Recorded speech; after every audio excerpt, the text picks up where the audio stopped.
Sounds like like Spanish to me. Now that I've started recording, do you want to explain what this mood is? You're a little cunt. I have no such mood. I have no idea what you were referring to. Really? Oui, please. You've been a cheeky, giggly, rambunctious. We lived in a haunted subway for a minute. There's a 10-minute wait for the train. It's very late at night, you should know. Oh, yeah. While we're recording this. It is currently 1:40 a.m. It's very late at night. We're catching a train home. God There's a damn it. 10-minute wait. And this one is humming to himself out loud because he likes the echo in the train platform. The acoustics are quite nice. And now you're doing accents? Yeah. What's happening here? I don't know. A Senor de la Noche. Un gatosito. I'm things are going crazy. Yeah, why are things going crazy is my question. You've kept me up so late. What do you And now mean? you're putting me on a microphone.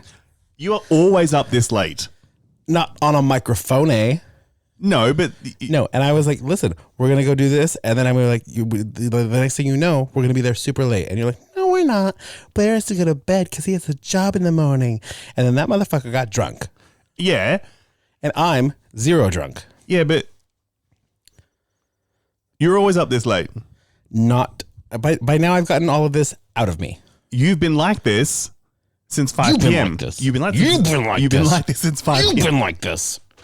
So you can't blame the lateness of the hour. You were already like this when you arrived in the afternoon. This would have been gone. This would have been fine.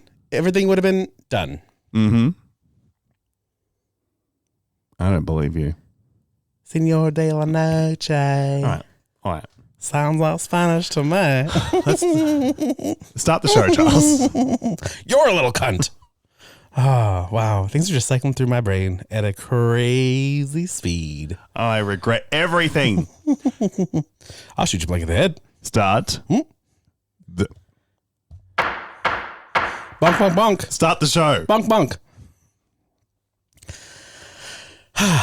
Hi, I'm Charles, and it's like English mixed with the devil. And I'm Christopher, and die you cooked cunt. And this is Dirty Little Horror. First of all, a podcast takes a lot of work, okay? You have to organize the guests, you have to do a Google Calendar, and you build a following. It takes a long fucking time, and I've been working on it for a while. Look at me, Damien. It's all for you. What have you done to him, you maniac? Don't you ever raise your voice at me. I am your mother. Movies don't create psychos. Movies make psychos more creative. What's blood for, if not for shedding? Look what you did to him. Listen, asshole. Halloween, Texas Chainsaw, Dawn of the Dead, The Hills Have Eyes, Amityville Horror, Last House on the Left, Friday the 13th, A Nightmare on Elm Street, My Bloody Valentine, When a Stranger Calls, Prom Night, Black Christmas, House of Wax, The Fog, Piranha. It's one of those, right? Right? 7 days, dies.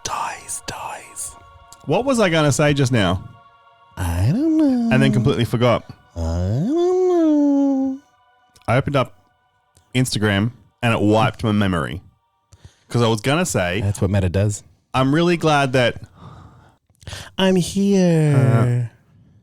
I'm really glad that you're here. Thank you. But you know who isn't here? Who? The show's mummy.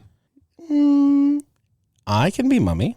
No, you're not. You're one of the daddies. But I created the show. I was pregnant with this show for so long. Do you know that that's British, like a British term for the one who pours the tea when tea is set out? Shall I be mother? Ew. That means the one who pours the tea. Would you like me to be mummy? Oh, Yeah. I'm mummy. stop it. Okay, Rita's not here again. Again. I think we need to explain something. She died. Reed has not left the show. He's passed away. He has not passed away. No longer with us. Still, that is true. Okay. Reed has not left the show. Reed has, however, technically speaking, left the state. Fled the state. Fled. Fled. On foot. Fled. Fled. Just long strides with those 7-foot legs. It just a leisurely pace. Couldn't catch him. Yeah. He was just strolling. And we were. And now Pennsylvania. Baby giraffe. Baby giraffe. Yep. And so we'll be doing the podcast when he is in town to do it. Mm-hmm. Which should be fairly frequently. One could assume. But the moving process is not one that allows for a lot of free time. So, Or night driving. Or night driving. Night driving. I wish there was a little sound zing right there. No, you just sound like Jerry Halliwell in Look at Me, her debut single. Night driving. What you see ain't what you are getting. Look at me. I live in Pennsylvania. Can't you see? I am Reed. I was going to say, no, I can't see because you're in Pennsylvania. Okay. So I'm left to single-handedly corral whatever this is. Wait, I don't like the vague generalization and hand waviness. This? Whatever this is. I'm casting a spell right now. I put a spell on you. And now you're mine. Crikey. Oh, yeah. Hocus pocus. It's just a little hokum pokum. Poke 'em where you can get 'em. Hey. Poker? I don't even know her.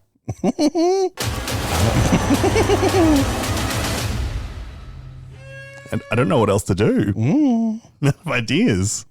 What happened? What do I do? As if you're not constantly trying to rattle him around, too. Yeah. Yeah. But I think having him to rattle around makes you less rattly. And now you feel like you're rattling for two? Is that what's happening? I'm mummy. Because you're mummy. You're pregnant with... I'm mummy. Shall I be mother? Charles? Yeah. How did you die this week? Tiffany. What? Tiffany. Tiffany. First of all, do you mean like the jewelry? Second of all, why are you saying it in an Australian accent? Because I can make it sound like Tiffany. Tiffany. Yeah, Tiffany. Tiffany. Not like the jewelry, no, like the doll. The doll Tiffany. Mm-hmm. Explain your math. Tell your story. I met Jennifer Tilly. Now that is very exciting. It was very exciting. She's very nice.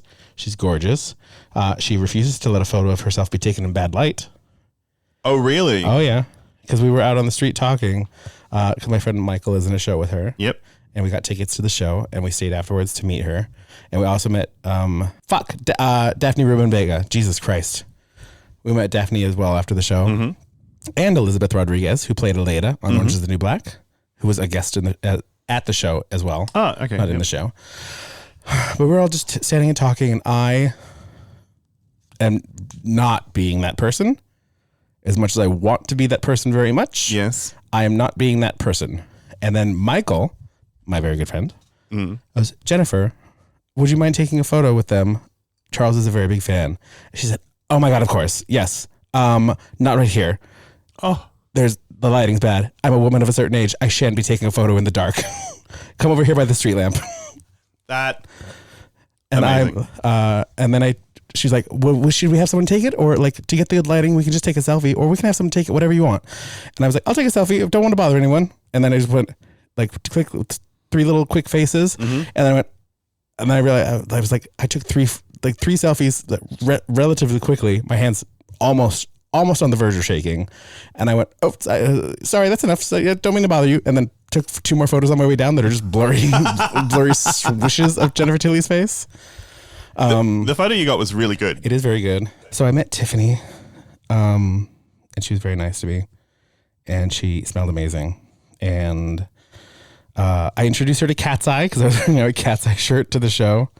I really wanted to wear those teal corduroy pants I bought. Yeah. With my maroon jacket that I also just bought. And I couldn't dress it up too much because then it looks weird, but I couldn't dress it down too much. So I was like, oh, this Cat's Eye shirt I got at the concert's like really fun and colorful, and it has a bunch of faces on it. It's fine. I look trendy. I don't look dressed up, but I look trendy. And she, but before she even says hello to me, or it might have been after we shook each other's hands, but she's like, "Oh, and I love the Catesies eye," and I was like, "The Cat's Eye." They're a girl group that's out right now. She's like, "Oh, well, I hope they're having a great, beautiful chaos," which is the name of their album and tour.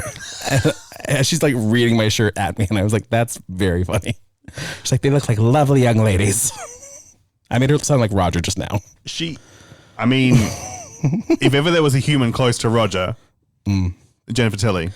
Oh, did you see that she wore, I showed you, the dress she wore to the Beverly Hills reunion? Yes. So not only have I met a horror icon, I've now met a housewife. A Beverly Hills housewife. In one fell swoop. Oh, I love her so much. Yeah.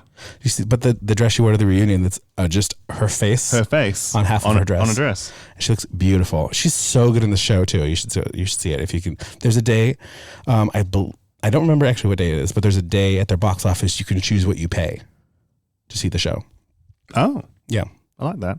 I also like her being upfront about what she needs in terms of lighting. Yep. I just saw on TikTok this week a clip of Kiki Palmer's podcast, and she had Nia Long on. And Nia was talking about how just getting to a point in your age where you just got to make asking for better lighting part of your routine. Can I have some underlight? Can I have a front light? Can I have a fill light? Can I just, things need to be lit a certain way. And I think I need to learn that myself. I mean, I'm still learning how to do my fucking hair, so I think there might be some intricacies of presentation that might just be beyond my reach. I also, if I'm just taking a photo with friends, like I'm like, cool, whatever. If I'm trying to take like a nice photo with like a celebrity or times that we've met listeners, yep, I'll try to get in some good lighting. I've just been conscious of it. I also like to be shot from this side, so. Oh, I ended up twice because, okay, everybody listening, we were at Blair's house this evening. Twice I ended up in the background / side frame of videos he was filming to send back home to friends in Australia. And I'm being shot sideways. Yeah, because I got a big head. So when you turn the big head to the side, it's like even bigger. He should have asked permission to film any of us, honestly. I agree. Honestly. Maybe I'll sue him. We should sue him. Should we sue him? Yeah. All right. I didn't agree to be shot on video in a private domicile. All right. I feel trafficked. Lawsuit That's approved. Trafficked. Bonk, bonk, bonk. He's going to get served. Yeah. Christopher. Yes. How did you die this week? I died because of Grape fucking Fanta. I died tonight because it's something I've never had before. Have you grape soda? I've had grape soda before. Right. Not a lot. No. Mostly in passing, briefly. I had a lot when I was a kid. I don't really have a lot as an adult. It's not a thing in Australia. Orange soda?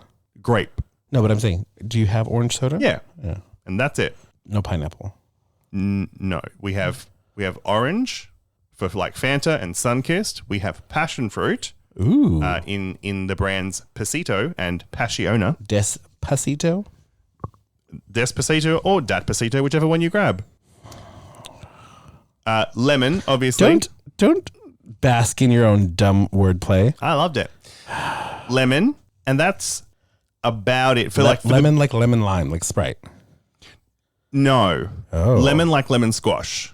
Like, yeah, we have Sprite, but lemon squash. A lemon squash. It's yellow in color, and it's lemon flavored. It's a lemon. It's a squash? It's like spaghetti squash. No, it's just called a lemon squash. Oh. It's nothing to do with the actual squash. Okay. It's just called lemon squash. I don't know why it's called that. Squash. I guess because you squash a lemon. Squash. Bonk, bonk, bonk. Squash, squash, squash.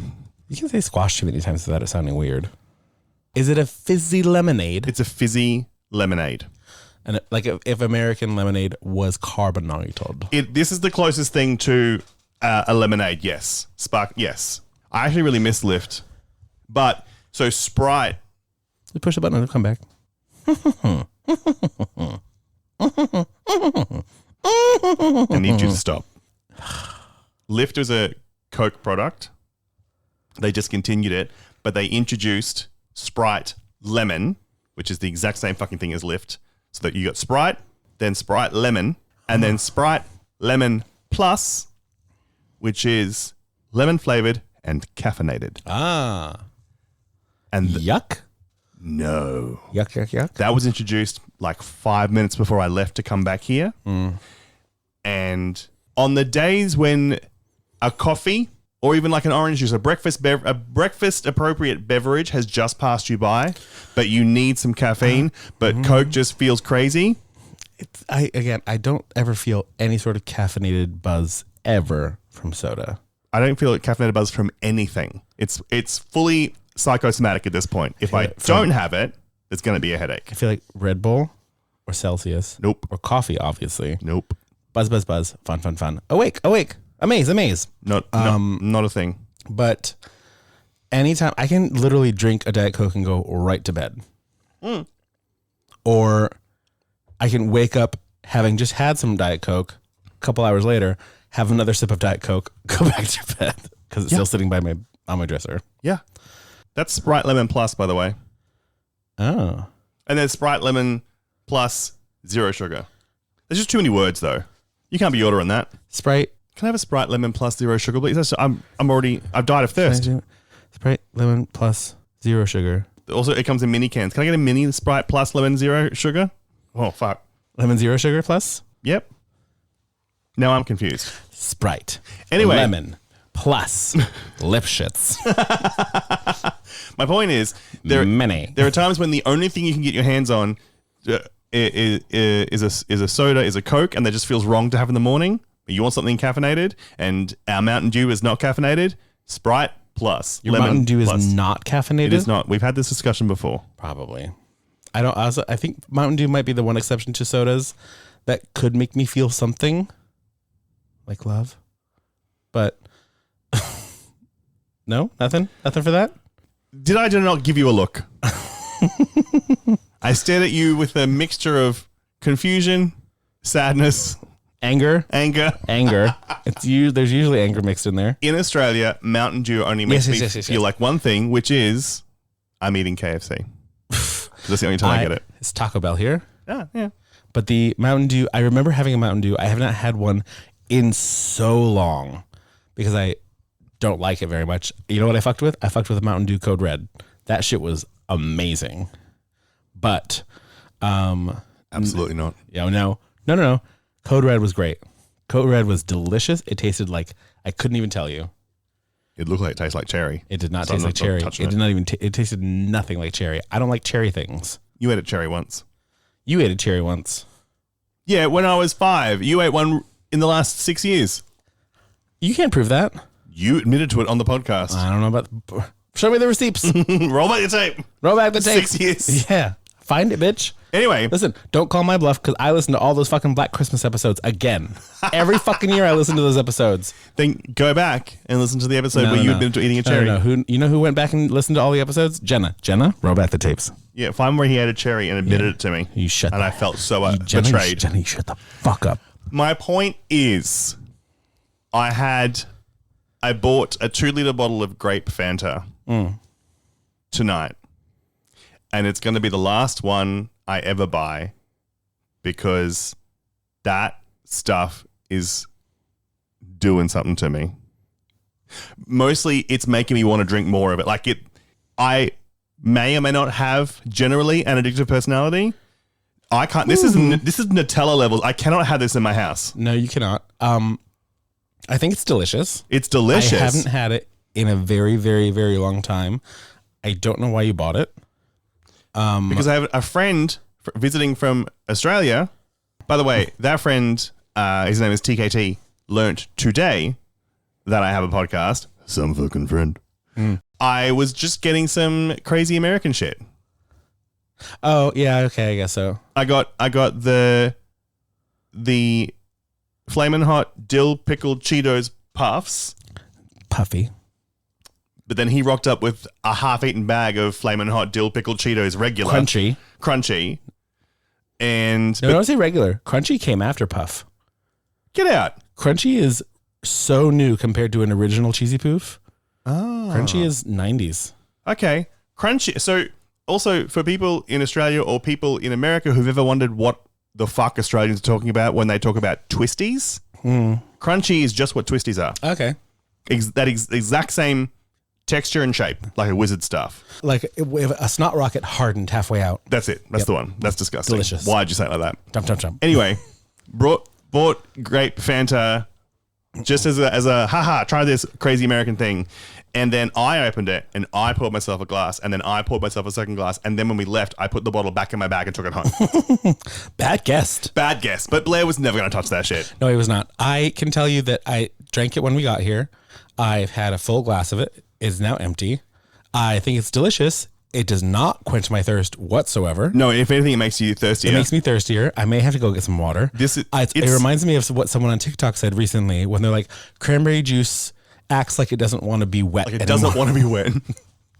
This doesn't want to be wet anymore. No, this is quite dry. This is Slurm in real life is what this is. The thing is, in the bottle, it's a beautiful color of purple. In this glass, it's a beautiful color of purple. When you're pouring it from the bottle into the glass, that shit is fucking gray. It's gray, yeah. And when it first touches your tongue, it is vile. Yep.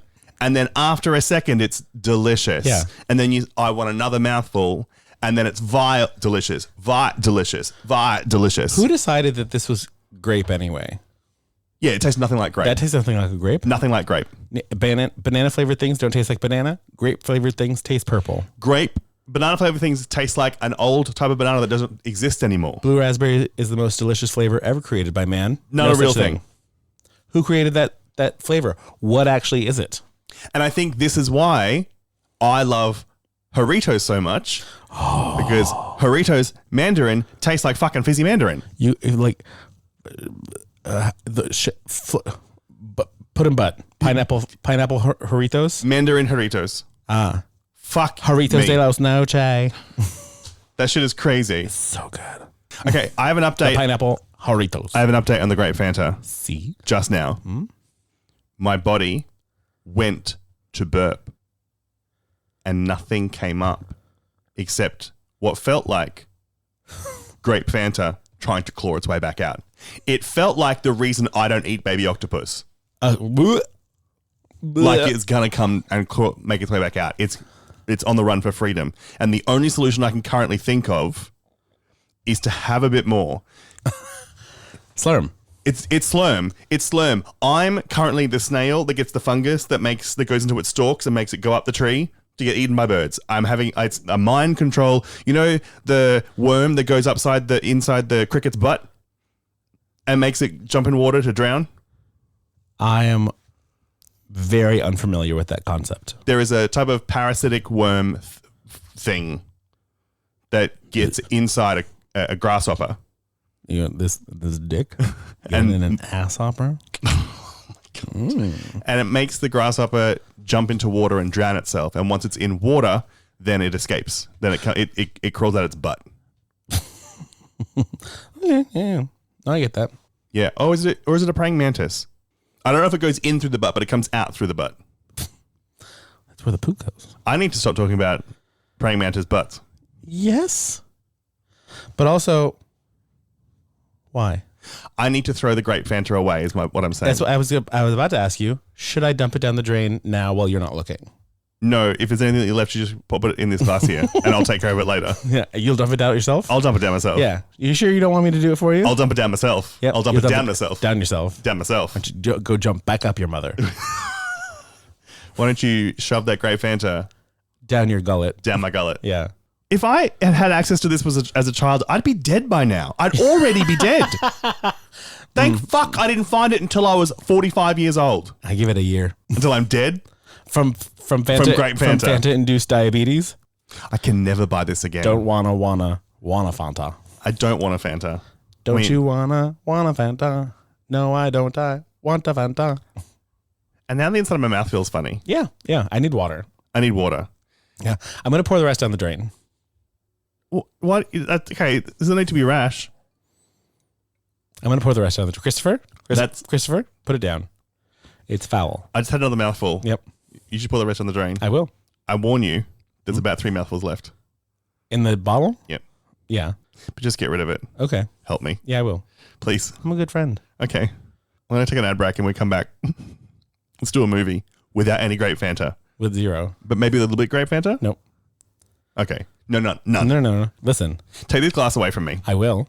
And also, you've said the entire time that Reed can't drink while he's doing the show. You can't have Fanta That's during fair. the show ever again. Before the show? Before, during. After the show? That That was a trap. The answer is no. Alone in your apartment. No. In the middle of the night in a bathrobe staring out the window. Thinking about your choices. Oh. Yeah, the next That would quiet really slap, wouldn't it? The next quiet rainy day. Yeah. Just looking out the window, drinking a Grape Fanta. Yeah. No, stop. No. It really hits the spot. Oh, fuck. No, Yeah. no. Just take it, just a sip. Just a sip of that delicious cough syrupy soda. I should call him. But also in a giant tumbler of ice. So it's so cold. But with like a coffee mug handle. Yeah, I've So got you can one. Sip cozily. Yeah, I've got one. It's Even a though stainless steel even though mug it's ice cold. with a handle. Yeah. It's got Dolly Parton on it. It's a weapon? It's like 48 ounces. Yeah. I could get 2 chili. Keep it by the front door so you can just beat intruders with it. Bonk, bonk. You can take me, but you'll never take my Fanta.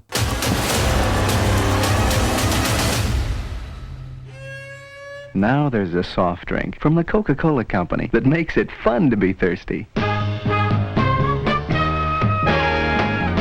Fanta flavors taste so good that it's fun to be thirsty.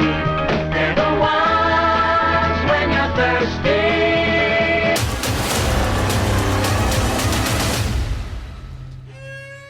It's just me left. I had to kill him. He's addicted. He tried to kill me. It's self-defense. The Fanta inside him came back for vengeance. Oh my God, you slam your head into the sink a little bit to lick up whatever was tipped down the drain. You licked a knife. I didn't lick anything. You did. My tongue didn't come into contact with anything in the sink. I literally poured did not. all of it down the drain while you screamed a noise as if you were being excised. I was. My throat is a bit burning now. I can't believe in that The water. Your body's rejecting water now. Give me the Fanta. I can't believe in that Give it to conversation me. about finding an addiction to Grape Fanta, I went from this is a funny bit about how much I love this, and as soon as we're done recording, I'm going to finish the bottle, to having to have you take not tip the bottle down, take the glass that was still half full off me and pour it down the Get drain. rid of it, yeah. And now I'm drinking this delicious hydra. Yuck.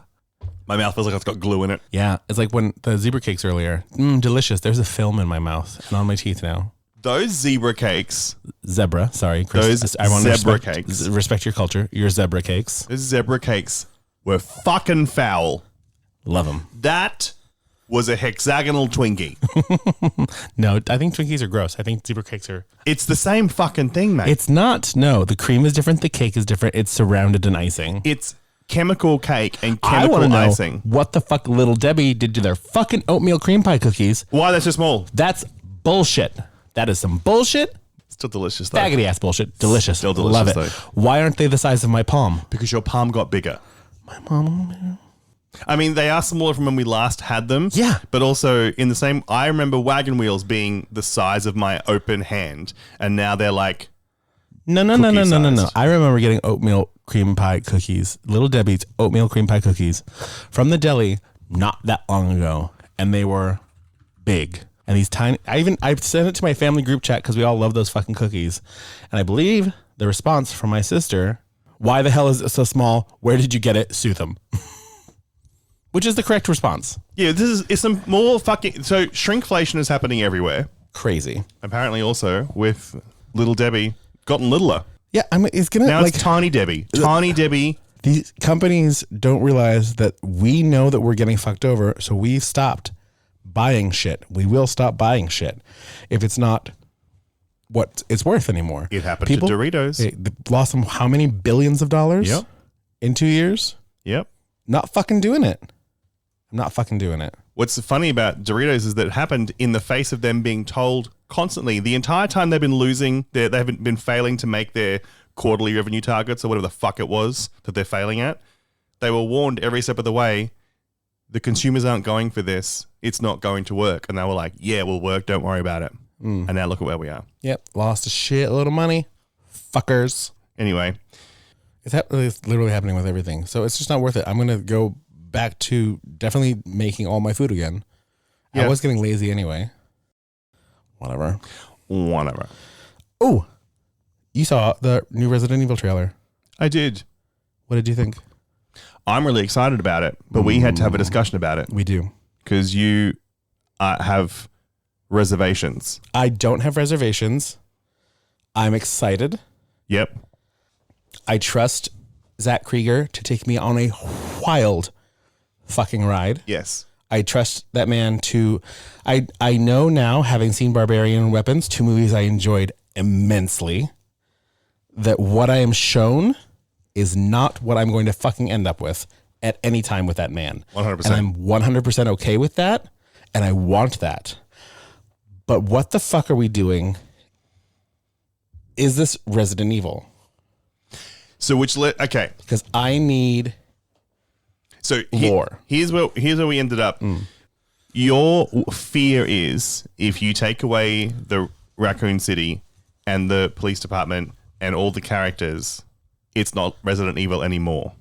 I think because he said that this has obviously nothing to do with the original franchise of movies. Yep.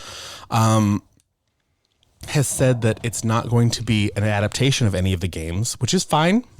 It has nothing to do with the movies. Obviously, the original movies that we had with Mila Jovovich. Love you, Queen. Mwah. Thank you. Thank you for all those, even the ones I didn't watch. Yep. It's not going to be a straight adaptation of any of the games. Yep. Again, fine. Fine. Welcome to Raccoon City, which I loved. I think we're on the lesser side of people who loved that movie. I had a great time. It's us and the people who were in it. Because it was a lot of fucking fan service. Yeah. And I will fall for that at any time. I'm a fan being serviced. Yeah, I love being serviced. Oh, why don't you come up and fuck me in the ass sometime? I understand why fan service has a negative connotation, but it's like calling a blowjob fan. Oh my God, you're just fan servicing that guy's dick. Yeah. Yeah, great for all of us. Yeah, please continue. Get down to the balls. And welcome to Raccoon Winch. Got down to the balls. Yeah, it did. Yeah. And like the same way with the remake of I Know What You Did Last Summer. Right down the balls. Really did it for me. Didn't really do it for you. I liked it. You liked it, but it didn't. When I was going, yeah, screams, all the screams. I want to be serviced. Yeah, for some things. Yeah. And will it make a great movie? No, not all the time. But I'm gonna have some fucking fun. Yeah. This trailer looks like it's going to be a very fun and scary zombie movie. Yep. Or some sort of outbreak movie. Yep. I am withholding wanting to resonate with it being called Resident Evil. Which led us to the discussion, what is the minimum lore, what is the minimum DNA of Resident Evil that you need to consider it a Resident Evil joint? My answer is I need the Umbrella Corporation and a virus. Correct. And especially having just played Silent Hill F, which did a similar thing with the game. Everything else can be different. I'll be on board. If it's Umbrella Corp and a virus, I'll consider it Resident Evil. Yeah. And the way that they rebooted it, the games several times. Yeah, for better or for worse. 1, 2, 3, great. 4, 5, 6. No, 4. Yay. 4 is considered one of the better ones, which I disagree with, but it is a pretty good game.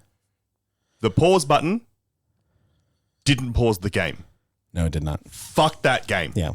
Did you play the remake? Fuck it or hard. the remake's coming out? No, not touching it. Okay. Never played the 4th. Never played it.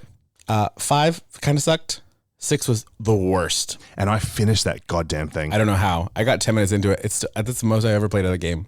I played that game to the very end, hoping that it would switch. It would pivot at some point. Nope. And then 7, 8, 9 now. Requiem. 7 loved. 8 enjoyed. Didn't love, but enjoyed. 9 haven't touched yet.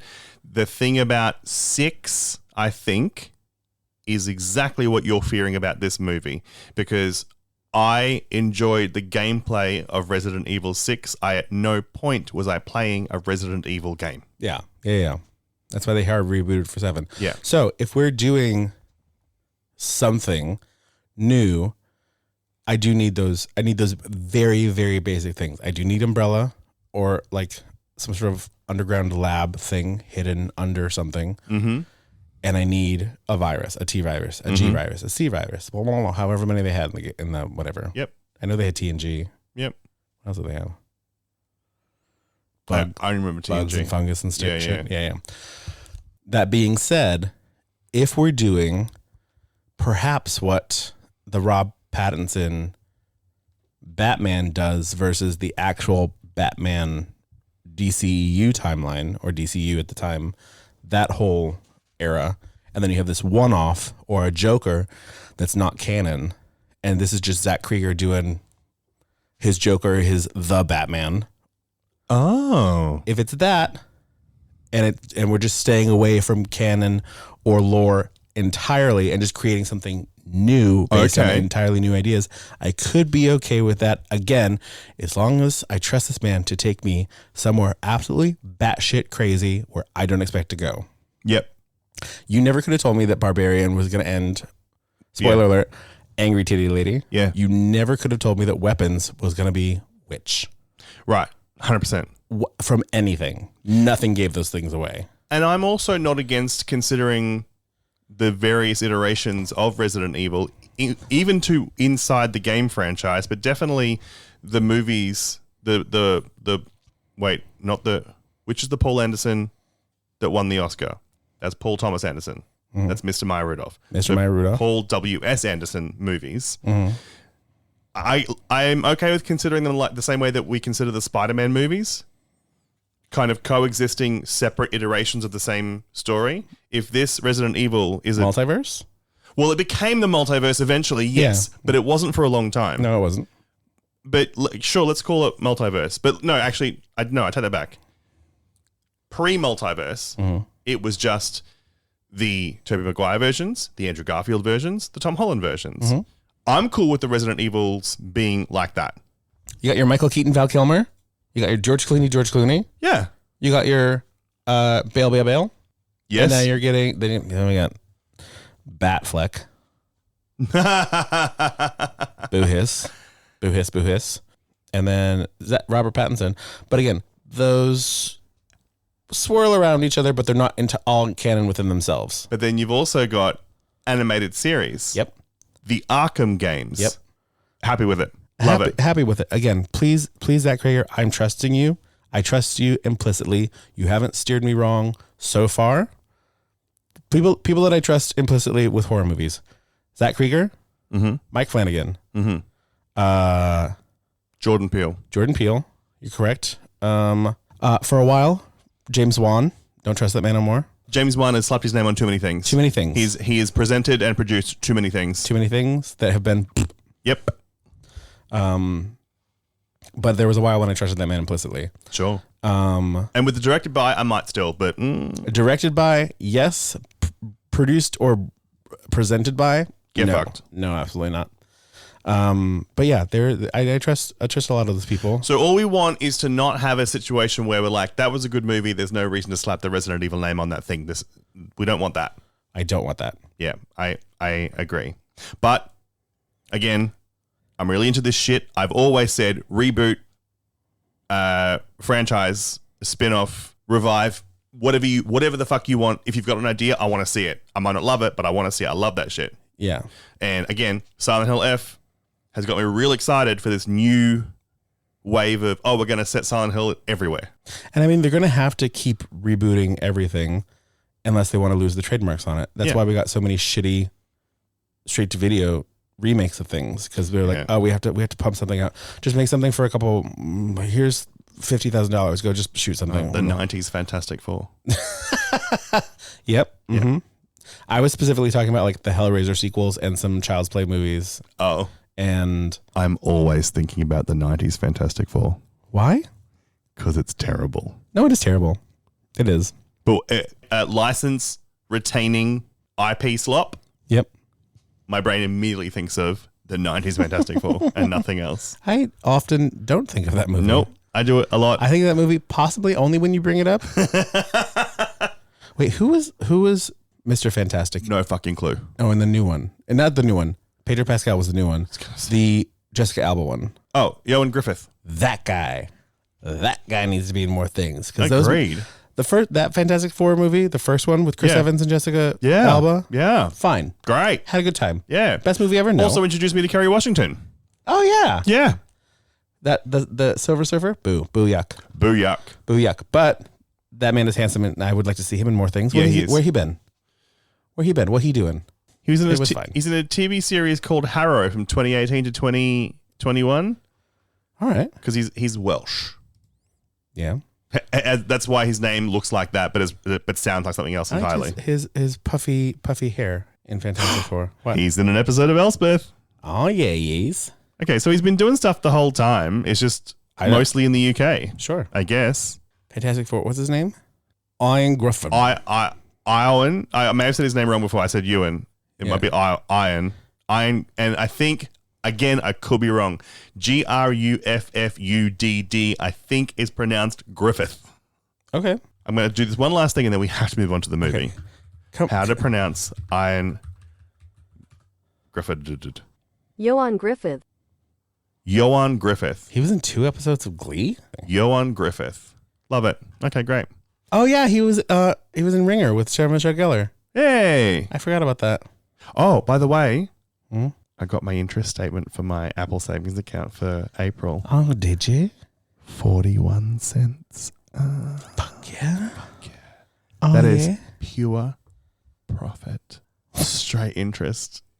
41 cents. What are you quoting right now? Nothing. Nothing? Maybe it's the intonation in your voice that I'm like, pure profit. Pure profit. Or you're doing Adele from SNL. The beaches. The mountains. The ranges. Let's do a movie. Okay, fine. Can I pee first? I'm going to play the trailer. You've got about a minute. All right. So squeeze that shit out real quick. Oh, it's starting now. Okay, this week, we're cheating a little bit. This may not strictly be a horror movie, but it was a bit of scary and a bit of murder. So we're doing it anyway because we loved it. We are doing the Jason Segel, Samara Weaving movie, Over Your Dead Body. I think you were going to cut me up and sink me to the bottom of the lake. You wouldn't have felt anything. Oh, okay. Because I am considerate. I will give you $1 million. Shoot him in the fucking face. Oh, fuck you. When I party, I fuck like this.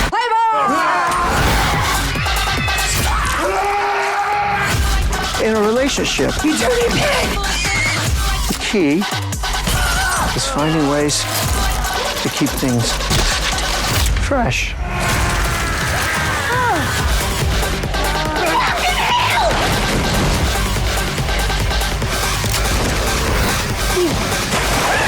That is honestly so fucked up.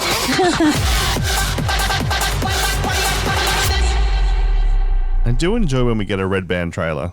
Especially when it involves Samara Weaving hysterically screaming, "Fucking hell! Fucking hell!" She is... Okay, Samara Weaving's playing an Australian woman in this for the first time in a long... ever, I think, in her American movie history. Yes. But the thing about... no. I believe in Scream 6, did she have an accent in the beginning? I don't remember her in Scream 6. She was the opening kill. No, I don't remember that movie at all. Okay, wow. I guess it doesn't really fit into your timeline of not remembering things. Yes, it does. 2023. Is it? Yeah. Oh, so smack bang in the middle of it. That's why I remember it. Oh, okay. Sorry. Sorry. I remember Killbox. I remember Reed's amazing justification for Meryl Streep surviving. Mm-hmm. The legendary, the pinnacle of justification for our diva surviving or not surviving. Sure. I do not remember Samara Weaving being in that movie at all. Okay. But I do remember her in Over Your Dead Body, where she is... not only is she Australian, but she is so Australian. Yeah. She's so grossly Australian. She drops some of the best deep cut slang phrases that I'd already been pondering bringing back, and now I'm I have no choice but to start ringing in your fucking gronk into everyday conversation. Mm-hmm. So I love it. But also the fact that she's Australian is part of the story. I was wondering if the character was meant to be Australian the entire time, or if they did an overhaul once she'd been cast and they were like, keep your accent. Also, there was so much of that movie that felt improvised. Had to have been. Yeah. Just the two of those two, actually a lot of them, but specifically those two obviously playing off of each other. And directed by one of the Lonely Island members. So they're all aficionados of the comedy. Yeah. And love a riff. So I'm sure it had to have been. It had to have been. I would think so. There's also part of that movie that I feel like sound great and are funny, but writing them down, there's no way they could have been written down. Right. Yeah, exactly. It's a remake of a Norwegian film, I which believe. Allegedly is on the Netflix. Okay, and I would love to watch the original. Yeah. Okay, so what did you think of this movie? I loved it. I know you said that it had incredible violence and horror elements in it. Do we do like spoilers and trigger warnings and blah, blah, blah? I was just going to get your overall take first and then do the... Okay, because there's fuck tons of gore in this. Yes. Which I was not expecting. Yes. At all. I was expecting a Mr. and Mrs. Smith, but in a cabin kind of movie. Yeah. Maybe not slick and sexy and like spies, but like a couple trying to kill each other. Yeah. Before being like... With some sexy... Never mind, I love you. Yeah. Like a sexy knife slash or something. Yeah. Oh, your blood makes me horny. Let's fuck. Stab, stab, stab. All right. You're steady on. Oh, yeah. That's my Samara. Oh, yeah. That's fucked.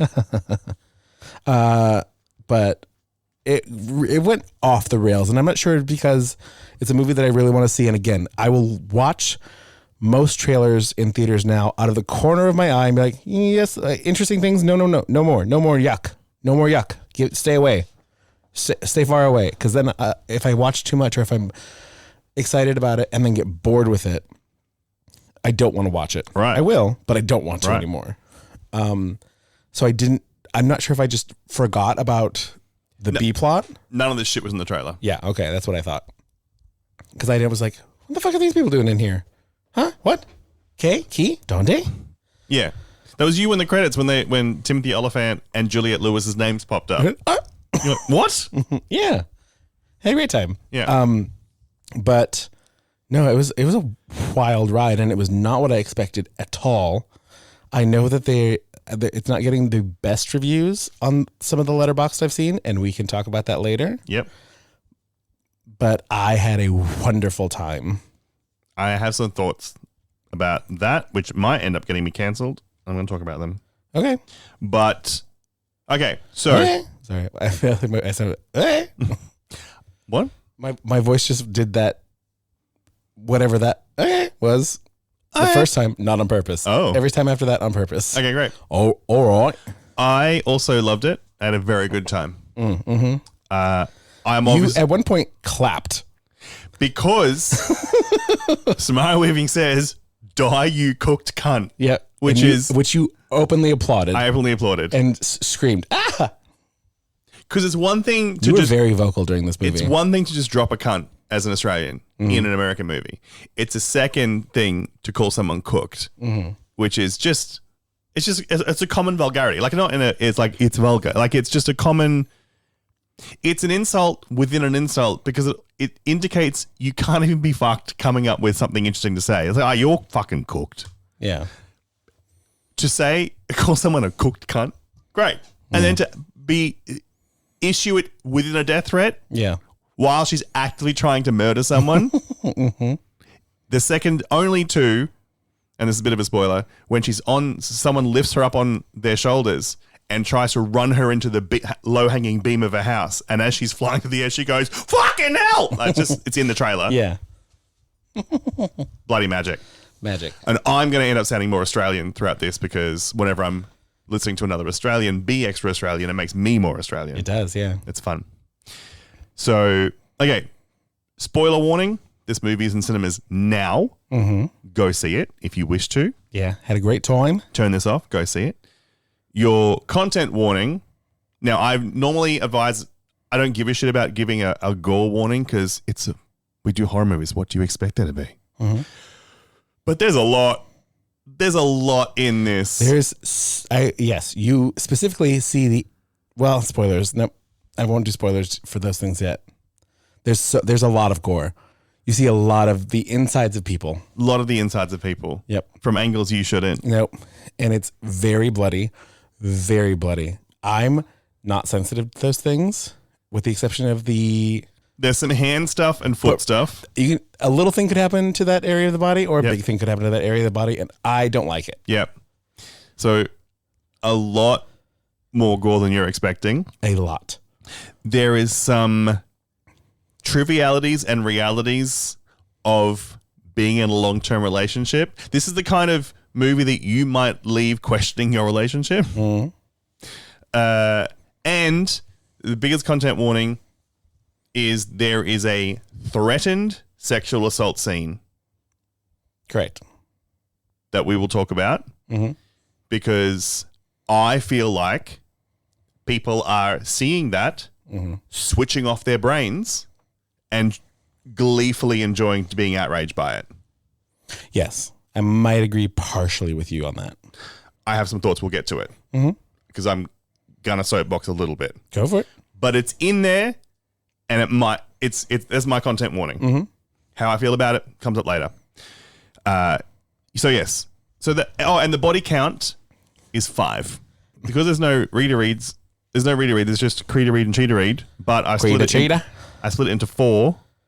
So we have 2 creeds and 2 cheats. Yeah. Dan Burton is a struggling director, reduced to shooting pop-up ads after making his first and only feature film, and unhappily married to Lisa, an aspiring actress. After visiting his father, Michael, at his nursing home, Dan sets off for a weekend at their lakeside cabin where he plans to murder Lisa with the help of Henry, an ex-con acquaintance. At the secluded cabin, Dan's attempt to cook Lisa her favorite dinner backfires, and he prepares to strangle her and sink her dismembered body in the lake, hiding a bag of rocks on his boat. Before he can chloroform her, she tases him and ties him up, threatening him with one of his father's guns. Dan is forced to admit his scheme, but Lisa reveals she made her own plan to murder him that weekend in a staged hunting accident. As they confront the rift in their marriage, including Dan's money troubles and Lisa's infidelity, Henry arrives and knocks Lisa unconscious. Oh my God. That's how we're starting. Okay. So this first part, I think, in a heightened way, absolutely nails a bickering couple. Mm-hmm. And I get that they're married and they've been pushed to the point of wanting to murder each other. But this is 100% the kind of couple you see your friends in, where you go, oh my God, they should just break up. Can they just fucking break up already? You don't like them, leave them. I think that it's very interesting to see Jason Segel in the complete opposite kind of movie from Forgetting Sarah Marshall. Yes. Where he was so desperately in love with Kristen Bell's character. Yeah. And now I feel like it's almost an extension of the same, a timeline split. Yeah. Where he is very similar characters reacting to relationships very differently. Interesting. I, funnily enough, saw this as a timeline split from Marshall from How I Met Your Mother in terms of being someone who obviously fell in love enough to get into a marriage and has bad habits that grate on someone else. But this version has a bit more of is a little bit more, not controlling, attempted to, bossy. There's a difference between bossy and controlling, because you can ignore someone who's bossing you around, just like, no. Yeah. He's bossy, giving instructions and stuff. But he's also a bit crushed by the world, which in How I Met Your Mother, Marshall was in various points. But yes, it's funny to see him in because he's historically been a really good guy. In most things? Yeah. Yeah. I have not seen Shrinking. Don't come for me. I have not seen Shrinking either. You've not seen Shrinking? I'm not shrinking. Shrinking? Shrinking.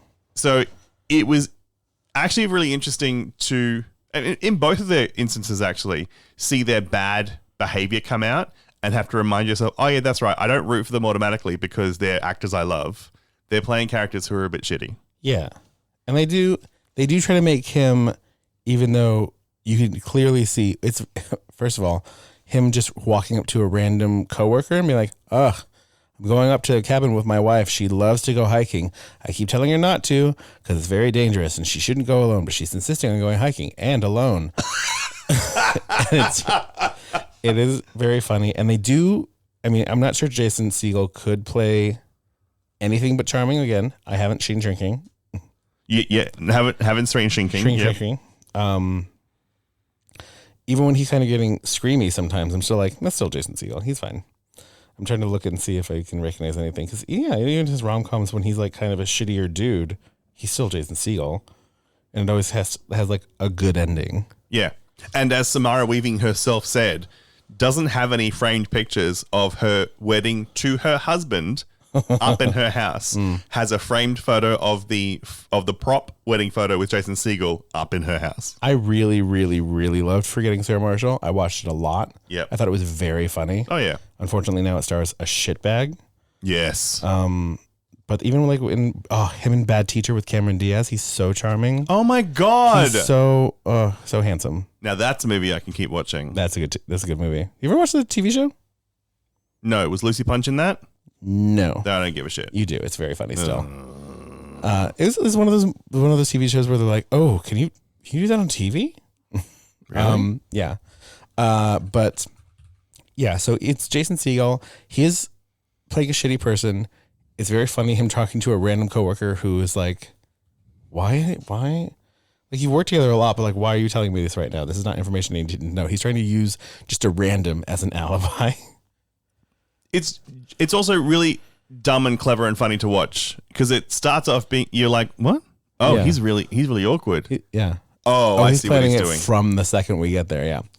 And then I do think that it's once we find out that they have both planned to kill each other the same weekend, which, oh my God, what a coinky dink. Yeah. For someone who's planning on murdering their wife, trying to like have a really nice day with them and cook them some really nice food before you murder them and like buy them their favorite things and really encourage them and try to make them feel good. Yeah. Before you murder them. Before you murder them. Is very considerate. Yeah, it's very sweet. Yes. And then try to make it painless so that you just don't wake up. But then also to get it wrong. Yeah. I enjoyed that immensely. And also I really enjoyed so he's like, yeah, I just wanted to make you your favorite meal. Are you loving the steak? Yeah, it's really nice. I just wanted to make you your favorite meal. This is not my favorite. The credit to the director for letting that pause hang for so long. Mm-hmm. You could see her contemplating whether or not to bring it up, because I know I've been in this situation. Yeah. Mm-hmm. I made this for you. I don't like it. Mm-hmm. Now, when I was younger, so I think I told the story before, when I had my very first ever sleepover at a boy's house. Sexually? Yeah. Not like, oh my God, we're having a slumber party. No, sexually. Yeah. A sleepover, like we slept in the bed. Hello, I brought my penis with me. How did you know? That's my pickup line. The first time ever, it was my first time ever spooning, and it was glorious. First ever sleepover. The next morning, he's like, I'm going to make you breakfast. Sleepover with sex. Yes. Okay. The sex was planned? No. Oh. So initially it was meant to be just a little cuddle? No. Oh, okay. What was the plan? Have I told this full story? I'm not sure. But if the plan wasn't to sleep and the plan wasn't to have sex and you did both, how was this your first sleepover? What do you mean? Like you went over there like, well, we're going to do something, aren't we? We met on pre-Grindr. We met on gaydar.com. This was 2009. Mm-hmm. He was and is still, he was and remains in my history one of the most handsome men I've ever seen. He is no longer that handsome. Okay. We went on a date that ended in a handshake. Ooh. And I was like, then never fucking mind, I guess. Yeah. But I was still in that before I had a relationship at all. This is How still does it back. end with a handshake? You at least minimally a hug. Well, they can hopefully linger, you know? It's two awkward people, I think is what the problem was. So then I was like, well, I guess we're going to be friends. But I was still in that rube state of mind where I was like, okay, we'll be friends. It's fine. Well, it's fine. Whatever. Oh. So then a week later, he invited me over his house to watch movies. To which everyone said, oh, you're all going to fuck. And I'm like, no. The original Netflix and chill before the Netflix and the chill. Yeah. But so I went over to his house. But here's the thing. He had a long, skinny apartment. So his modular couch, which was a 4-seater, did not fit. So it was broken into two pieces. Okay. Lengthways. So we watched movies on separate chairs. Oh my God. And so I was like, okay, this is definitely a friend hang. Everyone was wrong. Everyone can suck it. This is a friend hangout. I'm stuck being friends with this beautiful man. And we had been drinking, so I could no longer drive home. He's like, it's fine. Just crash here. Oh, no Uber. No Uber. Uber. And well, I wasn't doing breakfast radio, but I was still on my breakfast radio salary, which wasn't great. But I had a full-time job. Yeah. But I was not a taxi person. Okay. I can't afford that. Mm-hmm. The poor sits in your brain for a long time. No, I can't afford taxis. Yep. It's fine. You just crash here. And my brain went, yeah, that's what friends do. You just crash it. I'll be sleeping on the couch down here, I guess. I'll be sleeping on this half a couch downstairs. Mm-hmm. But we're chatting away. And as the TV goes off, we watch 2 really stupid gay movies and put in the glasses in the kitchen, chatting away. And we're walking back, and then he heads to the stairs to go upstairs. But we're still mid-conversation. Oh, he's in a duplex. Yes. Ooh, fancy. And so I'm like, okay. So chatting up, I follow him up the stairs. We're still chatting. I'm like, we're going to get upstairs to his bedroom door. He's going to be like, okay, good night. And I'm going to go back downstairs. And then chatting. And then he goes into his bedroom. We're still chatting. And I'm like, okay, well, this is an apartment and there's a bunch of closets in the bedroom. That must be where the spare bedding is. Like, there's a pillow and blankets in there. So we're going into his room to get the blankets and a pillow, and I'll take them back downstairs and then sleep on the sofa because we're just friends. And then we go into his room, chatting. And then he shuts the door behind us. And I'm like, oh, okay. So, well, I mean, at that time, I was living in a share house. One of my housemates was Tammy. Mm-hmm. And before we lived together, whenever I slept over at their place, Tammy and I would just share a bed, but we weren't doing anything. Sometimes friends just cohabit a bed. We're just being friends, this guy and I, so I guess we're sleeping in the same bed, just as friends. I really wish his date was going better, but all right, fine, I'll sleep in the same bed. And then he gets down to his underwear. And I was like, oh, okay, well, yeah, I guess when you're as good of friends as we are, there's just no sexual tension, so it doesn't matter. You can just get down to your underwear. When in Rome, I guess, so then I get down into my underwear, and then he turns off the light, and he gets into bed, and then I get into bed. So I'm now in this man's bed. We're both in our underwear, lying side by side, and I'm there going out of my fucking mind going, I wish this date was going better. Christopher. Going pretty good. And then I finally then was like, can I ask you a question? Yeah, sure. What the fuck was up with the handshake? Oh, I don't know. I didn't know if you wanted to. I'm like, of course I fucking wanted to. What are you fucking saying? Oh, I didn't know. Did you scream at him while you're both in your underpants in his bed? Yeah. And then I said, well then, no, of course I wanted to kiss you. Are you, what the fuck?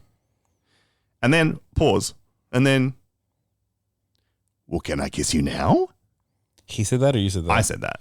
Oh. And then we kissed. So forward, Christopher. I know. Sometimes the mood strikes me. Mm-hmm. And then we did some of the sex. Some of the sex? Not all of the sex. Mm-hmm. But some of the sex. Enough of the sex. That was a great dick. That was a really good dick. Wow. And then, okay, this is a long story. The point of my story is, how long we are 90 minutes in, and we are at the first quarter of the movie, whatever. The next morning, he says, I'm going to make you breakfast. How do you feel about mushrooms? And I said, I love them. And he made... So the story's worth it. So he made me 2 pieces of toast with the highest fucking pile of fried mushrooms. That's what he ate for breakfast? Yeah, with a balsamic glaze. Psycho. Get the fuck out of there. Mushrooms on toast mushrooms as a part of a cafe breakfast. Like, you know, when you get a big breakfast, and you probably don't. No, I've seen some stuff before that, like, I don't know why these mushrooms are here. Yuck, go away. Yeah, like the eggs and the bacon and a fried tomato and baked beans and weird hash brown and mushrooms. Sure. I've seen it. I don't care for it. But if his breakfast making consisted of toast and fried mushrooms, run. Toast and fried mushrooms with a balsamic glaze. I say the balsamic glaze. I single it out because it's the only thing I could focus on as I was choking down and mostly swallowing whole these slices of fried mushrooms and toast. I got one down, faked being terribly full. No, that's plenty. I'm so dainty. And then I've really got to get home. But a waif of a man. I think it was the nerves from the night before combined with the fact that I was sleeping in a man's house for the first time, so I had held in every single fart. And just the general, like... Yeah, I'm really full. Stress release. Farts. The stress release of, like, the day had actually gone well, and I was fully aware of the fact that I had never slept at a man's house before, I'd never spooned before, and I'd done all these things with this gorgeous young man. And then I had to get out of there. I waddled to the car with the worst fucking poop cramps, raced home, and shut my brains out. Yeah, you did. Holy shit. Oh, fuck. And then the next day, he told me he was getting back with his ex-boyfriend. So, Christopher. Yeah. Jesus Christ. Can I tell you a short story? Go on. Similar, because there's a couch and a bed involved. Ooh. A summer, I want to say 2000... Well, the year's not important. But a friend of mine was going to college on Long Island, and she happened to go to school with this man whose family had a very, very, very large house on Long Island. And I started as an extra in one of his student films. And then once the student film was done, he's like, anyone who's ever involved, come over. I'm having a pool party. This is the house that was next to J-Lo and Mark Anthony's. Oh, damn. Okay. Yes. Fuck. We had a great time. We all got drunk in the pool. Mild skinny dipping, but nothing crazy. This man had in his palatial parents' home, and the parents were not there. We're like college age kids, whatever. Yeah. At one point, I was like, he was getting ready to do something in his ensuite. And I took a shower in front of him, no problem. And I was told that my friend who knew him thought he was gay, but he had not come out to anyone. And I was like, this guy's gay, and I'm going to get him. So a bunch of us are drunk. A bunch of us can't drive. I wasn't driving anyway. I had brought a friend of mine who was not in the movie with me. And we were told we could crash on these 2 couches in the living room that were across from each other. Yep. That were like facing each other in a very fancy big living room. And everyone's going to sleep. It's very, very late. It's like 4 or 5 something in the morning. Going to sleep on this couch, blankets, everyone's sleeping. Some people are in some other bedrooms, some people are whatever, but there's, as big as this place is, not a ton of bedrooms. Yeah. Whatever. I'm good on this couch. I'm fine. The absolute second that my friend across from me closes his eyes, I'm up the stairs. And I'm just like, hold on. Sorry. Oh, real Foley. If I could just, and he's like, yeah? And I open the door and I'm like, hey,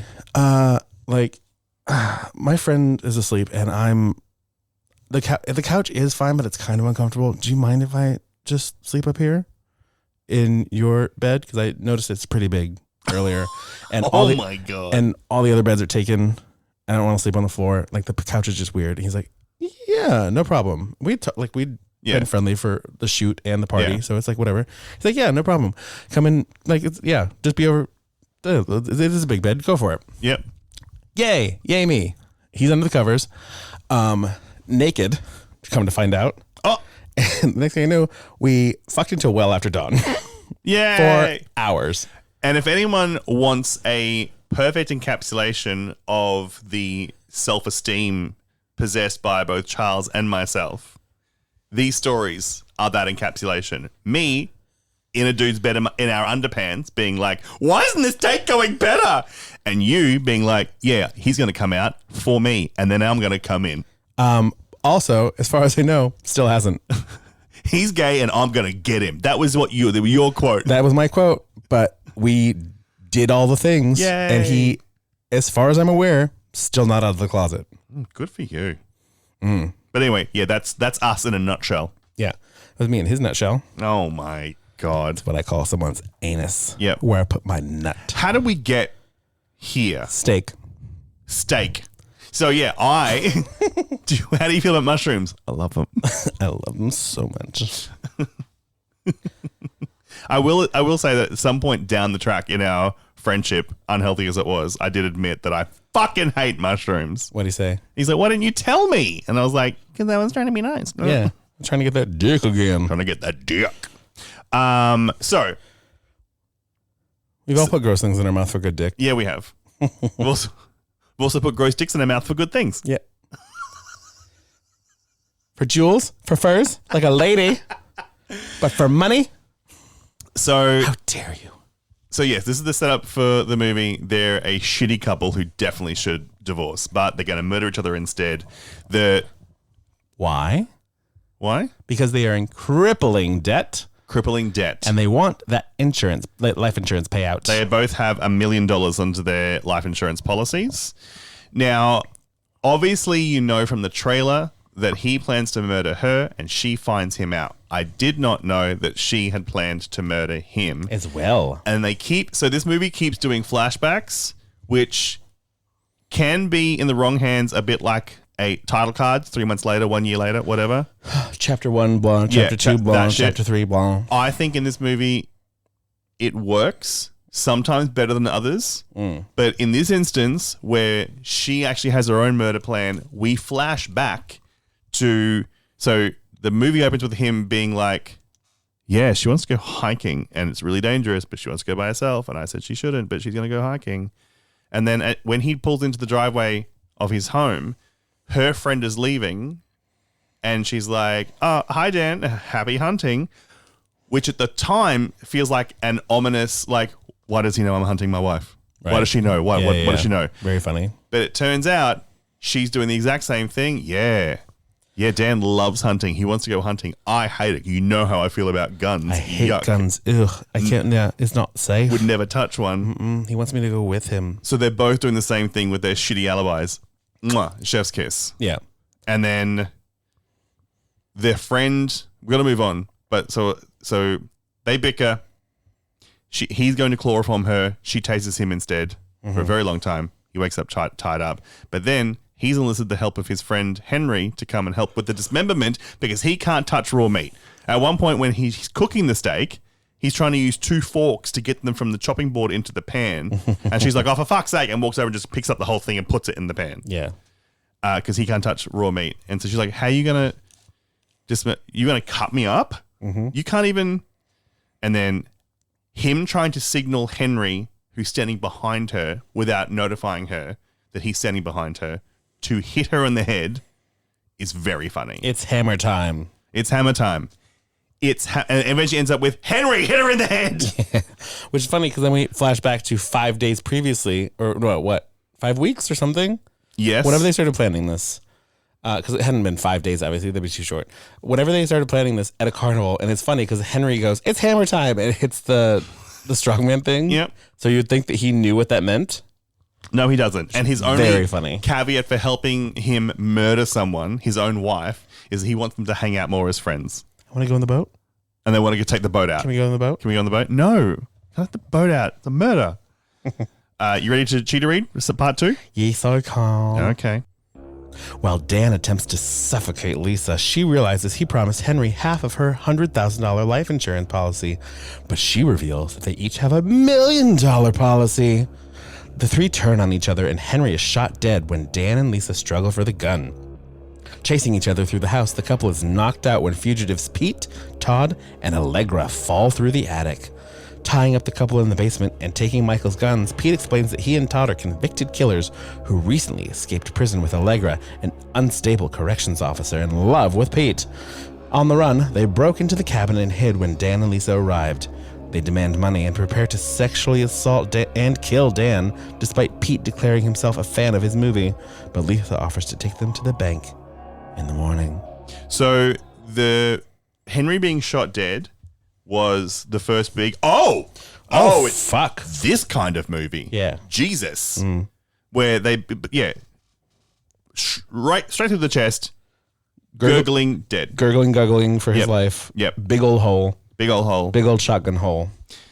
Great. Okay, we've changed tone. Now I know what to expect. And then, so that almost not dissimilar to a Zach Krieger situation where we're like, okay, now I know what to expect. And they run upstairs, fighting over the gun, shoot the ceiling, and the ceiling breaks. No, you hear, fuck!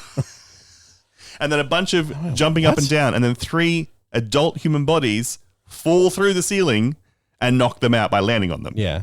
Great. Which is because we did get a flash earlier when when Dan's visiting his father in the nursing home of the escaped killers, and I was like, well, clearly they're showing us that for some reason. Yes. I recognized Timothy Olyphant in that TV screen. Mm-hmm. I thought his friend Henry, his ex-con friend Henry, was Timothy Olyphant. Me as well. And by the time we saw Henry, who was someone else, I forgot Timothy Olyphant was in the movie. Correct.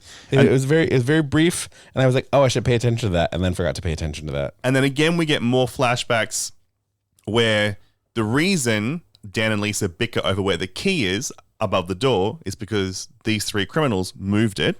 The reason Dan cracks the shits because he can't find his sweater. He can't find his sweater is because they're wearing it. Mm-hmm. The reason Dan thinks there's mice in the house because there's crumbs on the floor is because one of them was eating cornflakes. Mm-hmm. So all these things that just seem like bicker fodder for a miserable married couple is actually being done to them accidentally by these 3 crims. Yeah. Which is great. And then... Well, that's the other thing. When they show up before we know that there's criminals in the house, which, again, hindsight, I'm like, duh, oh my God. They linger too long on a knife block that's missing a knife. Mm-hmm. And I was like, oh, his friend must be around somewhere. Yeah. His friend that he was talking about is like around somewhere. That's where the knife is missing when they bring that up, blah, blah, blah, blah, blah. Okay, whatever. Nope, wrong. Nope, Crims took it. What were we calling them, Crims? I don't know, just in my head. I like it. Yeah. Change approved. Bonk, bonk, bonk. Does it make me a crim to keep myself trim, Kim? Bonk, bonk. Crims. Yep, Crims. Change approved. So then they get tied up and put in the basement. Mm-hmm.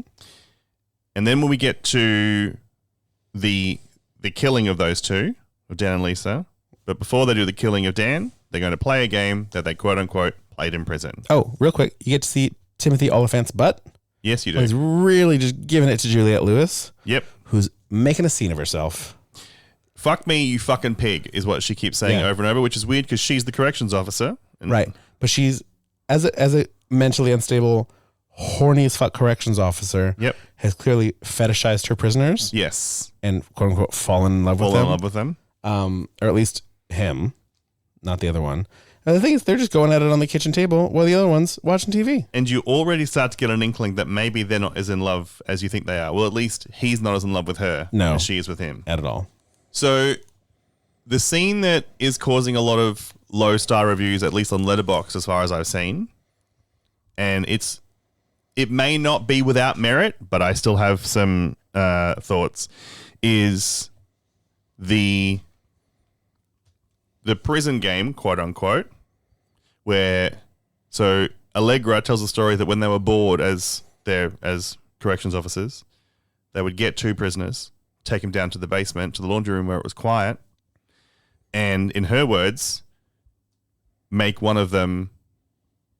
They 2 had to try to fuck each other. Yeah, in a circle. whoever fucks the other person gets a packet of cigarettes, an extra commissary, whatever the fuck. Mm-hmm. And whoever loses gets fucked. Yeah. They do that to Dan, who's up against a hulkingly enormous man. I believe is in real life, an ex-boxer. Yes. Yeah. And very obviously loses almost immediately and gets to the point where he has his pants pulled down, is bent over a pool table. Now, it doesn't actually happen. It does not happen. But he's left in that position for a very long time. Mm-hmm. Well, big man. What's big man's name? Todd. Keith Jardine is the actor's name. His name is Todd. Well, Todd is trying to himself. Can't get himself hard enough to do it anyway. Because he's also been shot in the ass. He's been shot in the ass. Now, yes. Now, here's my take on this, because a lot of the complaints about this scene are, we are in 2026. How the fuck are we still doing prison rape as comedy? Mm-hmm. I get it. Fair. I don't agree that the scene is played for comedy. The movie is played for comedy. Mm-hmm. It is a comedy, splatterfest, thriller, horror, whatever. Mm. The whole movie is comedy. This scene, I don't believe it is within the tone of the film. So there's still it's still a bit yuck. But I believe the scene is meant to be as severe as it is, because at this point, all 5 people in the room in this movie, still alive, have either committed or they've all committed murder. Mm-hmm. So to give us someone to root for, the stakes have to be upped. And the way our society is shaped means the only way you can up it from actual fucking murder is sexual assault. So this scene demarcates Allegra, Todd, and Pete from Dan and Lisa. They are now worse. Mm-hmm. I think the scene has a purpose, and I think that is its purpose. I think there is argument to be made within that about how much yuck this scene has. But I also then think, and this is where I might get into trouble, if you were going to say this movie is bad because there is a sexual assault scene in it, were you okay with the murder up until that point? If you're not okay with that scene, you shouldn't be okay with the whole movie. Oh, this scene's being played for comedy. The whole fucking movie's been played for comedy. A husband trying to kill his wife is being played for comedy. A wife trying to kill her husband is being played for comedy. A man, an otherwise innocent man until that point, he did hit a woman in the face with a hammer, but a man who had been to jail before. But he'd been released, so... Did his time, sure. Debt repaid. An otherwise innocent man shot dead comically. Mm-hmm. So by both of them. So my hot take is, if you think that scene is enough to write the movie off as repugnant, then you should never be on board with the movie. Mm-hmm. It's murder. Mm-hmm. The rest of the movie is murder. Mm-hmm. Everything after this is murder. Mm-hmm. So be okay with none of it or not. Now, again, there is room within that to be triggered, to have PTSD, to just be deeply uncomfortable with what's being portrayed. And I do agree that it shouldn't be played for comedy. Mm-hmm. But again, I don't think it really was. I think yes, it was, but I think it was done with a specific purpose to make those people so much worse than Dan and Lisa, who had already killed someone. That's my take on that scene. And I think there's a lot of people, like I said at the beginning of this episode, who are too happy to switch their brain off and go, oh no, fuck this. No, it's no good. No, it's trash. Oh, it's trash. Something to yell at, something to be mad at. Mm-hmm. And it pisses me off. Okay. It feels to me to be in the same ballpark, vaguely, as people wanting to cancel Pedro Pascal for being a Zionist because he went to an Israeli bakery one time. Oh, okay. You know what I mean? Mm-hmm. Like, again, it feels like that kind of, I've seen the gist of I've seen the headline here, and I'm immediately switching off and going to, no, fuck that. Mm-hmm. Again, all that said, there's room in everything for nuance. So I'm not saying finding that scene icky is bad. Mm-hmm. I don't think it warrants writing off the whole film. Okay. What do you think? I think I don't disagree with you entirely.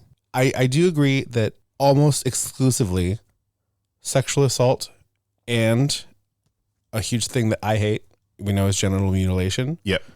Either way. Yep. I don't care for it. Yuck. Yep. If it has to happen and it happens off camera, or if it's implied that it's happened to someone, if it has to, if it is actually integral to the storyline, please don't show it to me. Yes. And we step up to the line with that here. Yep. You're correct. Todd and Jeff have played this game before, which makes both of them rapists. Yep. And possible victims. Yep. Allegra is a perpetuator of this game. Yes. They're already worse than everyone in this room. Yes. I think that making the character who is almost, mildly and then almost aggressively sexually assaulted. Yeah.